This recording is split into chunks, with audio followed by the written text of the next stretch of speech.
গতকাল যে ঘটনা ঘটেছিল তারপরে পুলিশ ব্যারাকপুর পুলিশ কমিশনারের দুটো কাজ করেছে। ভলেন্টিয়ার যে নাকি পয়সা তুলছিল তার চাকরিটা চলে গেল।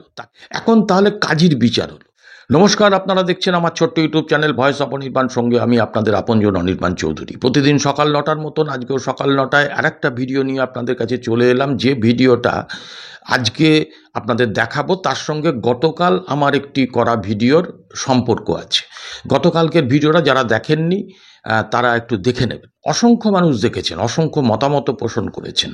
এখন সেই ভিডিওতে যেটা ছিল সেটা হচ্ছে বেলঘরিয়া এক্সপ্রেসওয়েতে একটি পুলিশের গাড়ি, সেটা বরানগর থানার গাড়ি, সেই গাড়িটাতে এক এএসআই বসেছিলেন কর্তব্যরত এবং ড্রেস পরে, এবং একজন সিভিক ভলেন্টিয়ার রাস্তায় দাঁড়িয়ে গাড়িগুলো থেকে পয়সা তুলছিল।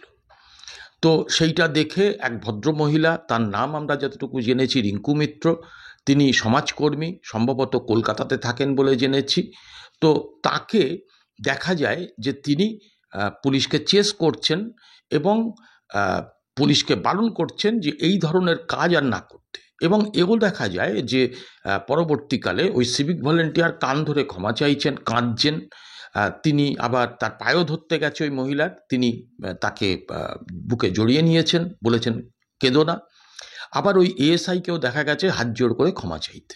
কিন্তু ভিডিওটা ততক্ষণে তিনি হোক বা তার কোনো পরিচিত লোক বা পথ চলতি মানুষ যারা ভিডিও করেছিল তারা সেটা সমাজ মাধ্যমে দিয়ে দেয়, এবং প্রথম আসে আমাদের কাছে এই ভয়েস অফ অনির্বাণ চ্যানেলে।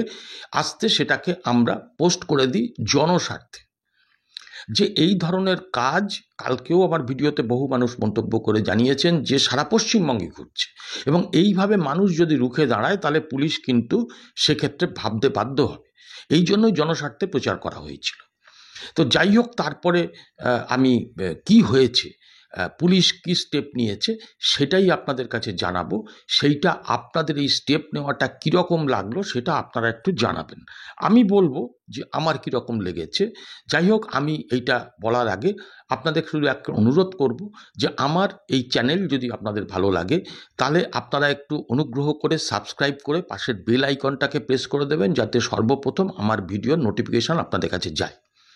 দেখুন, গতকাল যে ঘটনা ঘটেছিল তারপরে পুলিশ ব্যারাকপুর পুলিশ কমিশনারের দুটো কাজ করেছেন। একটা কাজ হচ্ছে যে বেলঘরিয়া থানার কাছে তারা বরানগর থানার কাছে তারা রিপোর্ট চান, বরানগর থানা রিপোর্ট দেয় সবটা জেনে, এবং তারপরে ওই ব্যারাকপুর কমিশনারের থেকে দুটো কাজ করা হয় এই শাস্তিমূলক ব্যাপারে। কি করা হয়? এক নম্বর হচ্ছে যে ওই এএসআই যিনি দায়িত্বরত অবস্থায় পুলিশের পোশাক পরে গাড়িতে বসে তোলাবাজিটা করাচ্ছিলেন, তাকে ওই থানা থেকে ক্লোজ করে দিয়ে তাকে ব্যারাকপুর পুলিশ কমিশনারেটের পুলিশ লাইনে পোস্টিং করা হয়, অর্থাৎ চাকরি তার থাকলো। আর ওই যে সিভিক ভলেন্টিয়ার যে নাকি পয়সা তুলছিল তার চাকরিটা চলে গেল, তাকে ছুটিতে যেতে বলা হয়েছে। এখন তাহলে কাজীর বিচার হলো। একই দোষে দুষ্ট ওই সিভিক ভলেন্টিয়ারের মানে ঘাড়ে মাথা নেই যে ওই এএসআই এর যদি সম্মতি না থাকে বা নির্দেশ না থাকে তাহলে তিনি এইভাবে তোলাবাজিটা করবেন। তিনি তো 9,000 টাকা মাইনে পান, মানে নো ওয়ার্ক নো পে। তো এই যে টাকা তোলেন, লোকে বলে যে এই টাকা তারা নিজেরাও রাখেন, আবার অন্য জায়গাতেও তারা ভাগ দেন। এখন সে বিতর্কে আমি যাচ্ছি না, কিছু তো করেন। এখন তাহলে এই বিচারটা কীরকম বিচার হলো? এএসআই বলে তাকে একটা বদলি করে দেওয়া হলো, আর সিভিক বলে তার চাকরিটা খেয়ে নেওয়া হলো। এক, দুই, যেটা করেছে তারা একটা সমাজ মাধ্যমে ব্যারাকপুর পুলিশ কমিশনারেট একটা পোস্ট করে।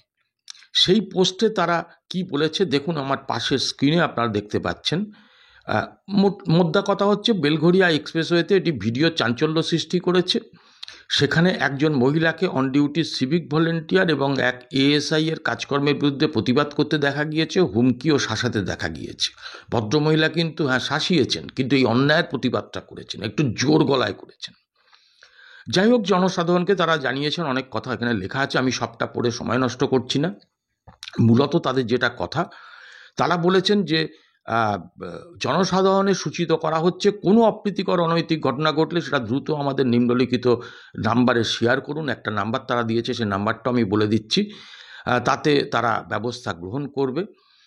এবং সেখানে তারা বলছে যে ব্যারাকপুর পুলিশ কমিশনারের পক্ষ থেকে তার বিরুদ্ধে দ্রুত আইন অনুযায়ী ব্যবস্থা নেওয়া হবে। কিন্তু এখানে জনগণকেও একটু হুমকি দেওয়া হয়েছে। দেখুন, বলছে কিন্তু কোনো মতেই নিজেরা আইন হাতে তুলে নেবেন না।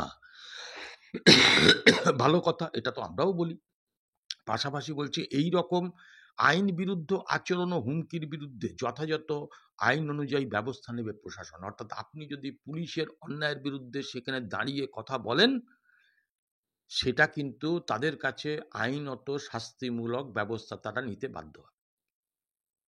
অর্থাৎ ওই এএসআই যিনি ওই তোলাবাজির কাজ করছিলেন তাকে কিন্তু ট্রান্সফার করে দিলেন শুধুমাত্র। আর জনগণ যদি এই ব্যাপারে ভবিষ্যতে তাদের ওই নাম্বারে শেয়ার না করে তারা যদি প্রতিবাদ করে, তাহলে তাদের বিরুদ্ধে ব্যবস্থা নেওয়া হবে। তারা যে নাম্বারটা দিয়েছেন সেটা হচ্ছে 9874479929। আবার বলছি 9874479929। এই নাম্বারে যদি কোনো অপ্রীতিকর ঘটনা ঘটে, সেটা যদি কেউ দেখেন, তাহলে সেটা তাদের এই নাম্বারে শেয়ার করতে বলেছেন, তারা যথাযথ ব্যবস্থা নেবেন। তো এই হচ্ছে ব্যাপার। আপনারা কি বলেন, আপনাদের কি মতামত, সেটা আমি জানতে চাই। আপনারা চ্যানেলটাকে একটু শেয়ার করে পাশে থাকবেন। আজকে এইটুকুই, দেখা হবে আবার আগামীকাল অন্য কোনো এপিসোডে। সবাই ভালো থাকবেন।